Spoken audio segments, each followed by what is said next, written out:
There once was a flood. Animals went extinct. Only a few of a kind remained.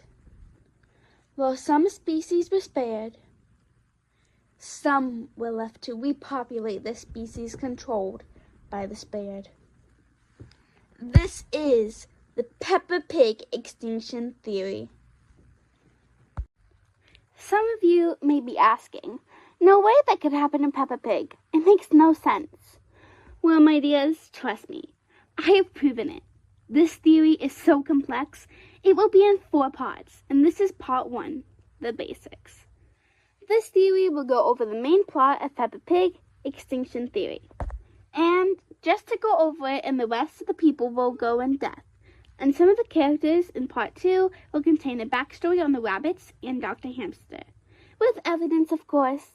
In part 3, we will have the backstory of Peppa Pig and the dog theory, in which they have some sort of connection. That's all I can tell you, but that video will prove that with evidence. Part 4, it's going to remain a mystery, but feel free to try to search for clues, as there will be clues in the next few videos, and maybe you could solve it yourself. Before we begin, I'd like to encourage you to watch the Dr. Hamster theory, as many of the points discussed in this theory will connect to the Dr. Hamster theory. In part 2, I really recommend you watch that before watching part 2 at least, so now let's get started. In order to convince you of this theory, we need to convince you of 3 points. First, we need to convince you that the town is an experiment. And for point 2, we need to convince you that there was a flood in the past that killed a bunch of species. For this theory to work, it does not have to be a flood. However, there is more evidence for a flood, but it could be any type of natural disaster. And for point 3, we need to convince you that all the adults are aware of the fact that they are an experiment, and they just choose to go along with it and hope that they don't get killed. First, let's go over Season 5, Episode 2, The Castle. In this episode, Peppa and George visit a medieval castle. Miss Rabbit works the souvenir counter, and Mr. Rabbit, Mummy Rabbit's husband, works the tour. Mr. Rabbit's costume is a night outfit. However, it does not fit, as shown when his hat falls down. This shows it was prepared in a rush. The souvenir counter has things in colors that would match the main characters. Red for Peppa, green and blue for George, pink for Peppa's best friend, and yellow for Miss Rabbit. A cannon shot in the car park. 6 cannon marks. Mr. Rabbit and Miss Rabbit are driving a giant robot dragon. It breathes real fire. And no one is running the souvenir stand. No one else is there. Now, let's go over these points and what they mean. First, let's go over the first bullet point here. It is shown that Miss Rabbit works with her own sister's husband. That makes no sense. We are aware that Miss Rabbit has tons of jobs, but Mr. Rabbit, that makes no sense. And with that logic, Mommy Rabbit should have a bunch of jobs, but she doesn't. So this proves that Mr. Rabbit and Miss Rabbit has some sort of connection. We will not be going over that in this video. We will be going over it in part 2. However, I just wanted to point that out while we were going over this episode. And now for bullet point 2, Mr. Rabbit's night costume did not fit correctly. It was shown that the 6 cannon mark showing that they have done this before. But if they didn't just prepare it just now, why didn't his costume fix? Like, if they did one round, if it was the first round, like, and there was 0 cannon marks, I would understand, because they wouldn't have had any time to fix it. But there were 6 people there before them, meaning that they had plenty of time. Secondly, the souvenir counter only has things in colors that would match the main characters.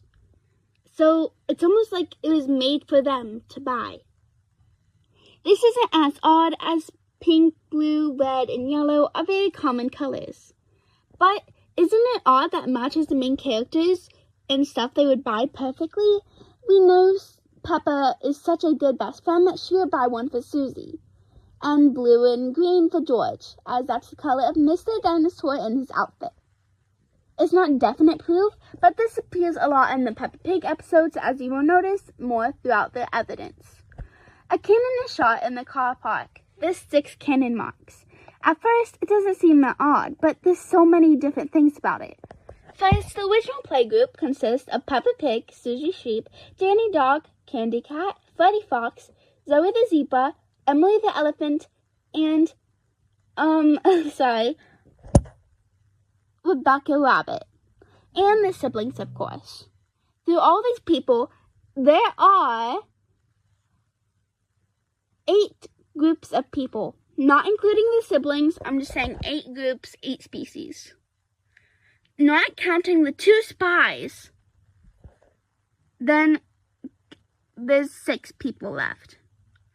Any people I did not list, I think they are spies, along with 2 other people I did list, and I'll leave that for you to figure out as throughout this video, and I will bring it up in part 2, 3, and maybe even 4. I'm not revealing anything. Oh my goodness.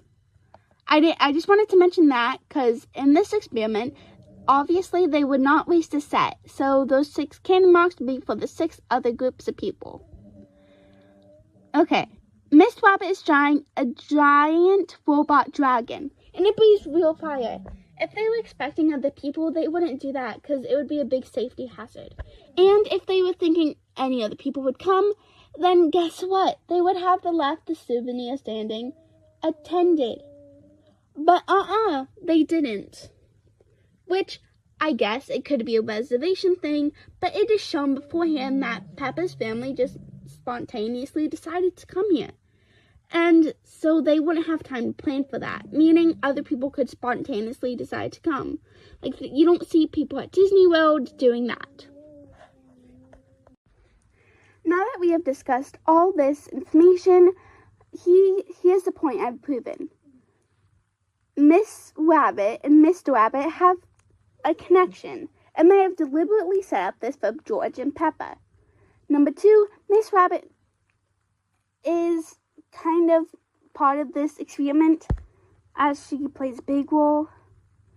It's not proved, but taken out, there were 6 people that went to the castle, and 6 people in the playgroup, not including the siblings and the spies. And these facts add up more throughout the episodes. So now let's go into episode 2 to prove some more points. Okay, now let's go into the next episode. In the American breakfast, Peppa and George have breakfast in America. Wow, never could have guessed. So, it's not really what happened in this episode, it's more of the characters and the background extras being used. In the background of the dancing scene, we see somebody who looks a lot like Pedro, without his glasses. And we see the Rhino family, and the rhinos come into play soon, trust me. So pay attention. We see Freddy the Fox's mom, and Candy Cat's mom, Zoe Zebra's dad, and Mr. Elephant. All these people who are close friends or acquaintances with Peppa in an entirely different country. They are all in different costumes, but what if that's part of the bit? Peppa and George are led to believe costumes equal different people. We see that once again the truck matches Peppa and George, red and blue, almost as it's made for them. I don't want to spoil anything for you, but in the future it is revealed that there's only one group of species per family. So the people I just listed, they are part of the spies. At least the adults. The children, that's a different story. Here's the point established. People from the town seemingly follow where she goes. Peppa believes different costumes equal different people, unless told otherwise. Whenever she goes somewhere, everything matches her down to a T. This is the second time we've noticed this. In the castle with the souvenirs, and in America with the trucks. Whenever she goes somewhere, everything matches her down to a T. That's so weird. Oh yes, oh yes, oh yes. I understand. I did say that everyone in the town, minus some people, were being experimented on. But that is still the case. You see, the adults know of this, and they were the pilot phase. And they found out the secrets as they aged because they were there when the flaws in the system were revealed. And Pedro, he knows everything. But that's a different story. Fine, this proves it's a set. But how do you know it's because of an extinction? Well, I'm glad you asked. In Gerald Draft, it's a new character gets introduced to the playgroup. I will go more in depth later. It's just whenever a new character is introduced to the playgroup, they are either an escapee or, get this, they're a spy. Let's go through this, and I'll let you determine if Gerald is a spy or an escapee. When Gerald first appears, Rebecca tries to assert dominance by comparing heights. After she does this, she disappears, because she loses. Gerald then goes outside and gets a ball stuck in the tree, so he grabs it. There's a noise in the tree. Danny says, "Is it a cat?" Candy Cat says, "No, I'm right here." This implies that there's only one species or family of the same kind in this world. The noise in the tree is revealed to be Tiddles.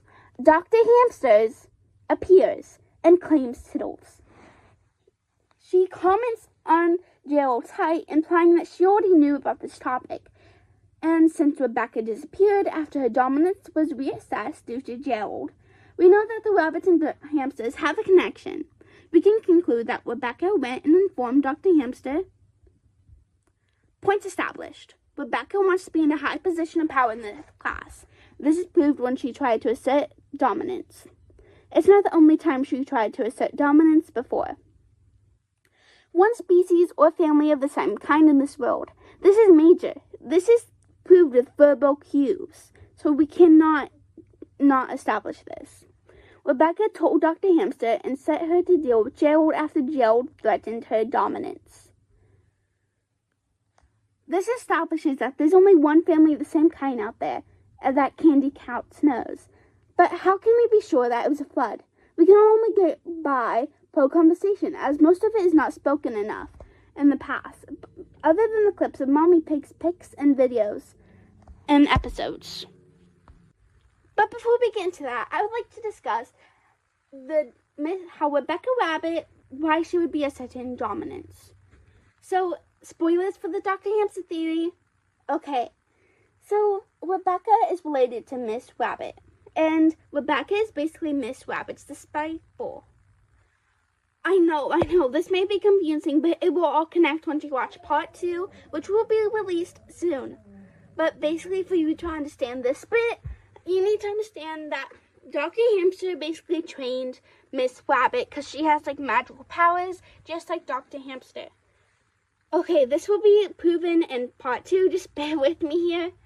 Okay, and Rebecca Rabbit, she's gonna take Miss Rabbit's position as like the town head, like that, the town main spy, I guess.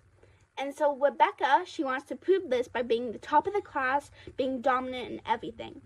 And of course, she's very best friends with Dr. Hamster, as was her aunt.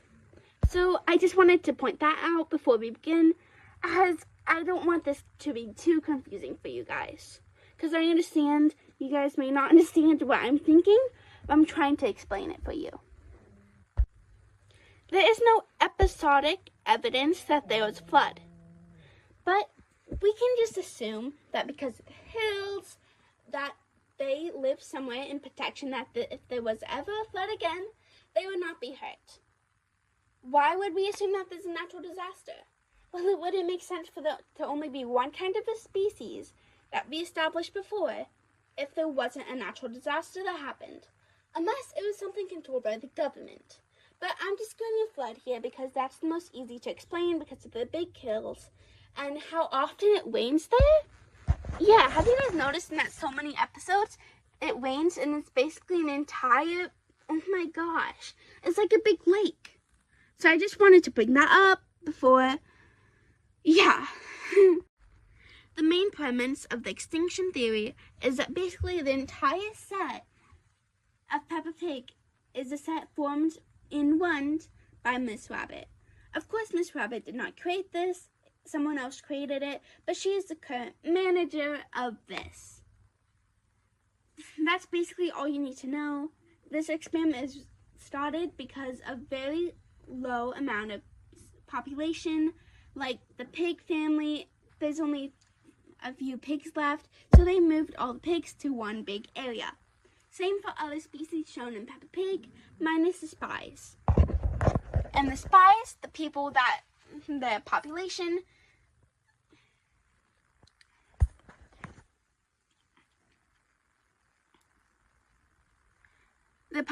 was spared, then they won it.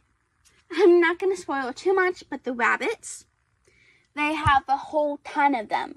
As you know, rabbits repopulate quickly, so they basically run this experiment. And finally, we have reached point 3. I was about to go on a whole rampage about how the adults know they're in the stage and that they're being forced to act and play a role. But all you have to do is take a closer look. Everywhere you go in the background, you see the same adults over and over again, whether they're in America or whether the class is just going on a field trip to the gym. In fact, this is the in gym season 3, where mummies and episode daddies 45, come to exercise when Peppa's and class enjoy goes on a themselves. gym, Are you all every having single fun? one of the parents are there. Lots of fun. Not every single one. At least one of the parents. And they're all in the gym. This is the gym where mummies and daddies come to exercise and enjoy themselves. Are you guys all having having fun? Yes! Lots of fun. They all said in unison. This is the gym As where if mummies it's and been daddies practiced come to before. exercise and enjoy themselves. Are you all having fun? Yes! Yeah. Lots of fun. It's been practiced. They've done this so many times. Every single episode, whenever they leave the city, or even when they go on a field trip, you see the same adults everywhere you go. It's all been practiced. In the parachute jump, Mommy Pig is forced to do the parachute jump with Daddy Pig. Whenever Peppa tells her that she did it, she just accepts defeat, and she does the jump. When Madame Gazelle shows up at her door, not even 2 minutes after the conversation, not even 2 seconds after the conversation that Peppa had told Mommy Pig, they all tell her to go. It's as if she was waiting for that conversation to happen, monitoring her for her to accept. And all the adults were with her, meaning she gathered them all up and told them. Not even one adult couldn't attend. That's absurd. And this is the extinction theory. We've covered all 3 points, and I appreciate you guys for watching, and please stay tuned for part 2 that covers the rabbits and Dr. Hamster and the other spies. Get excited!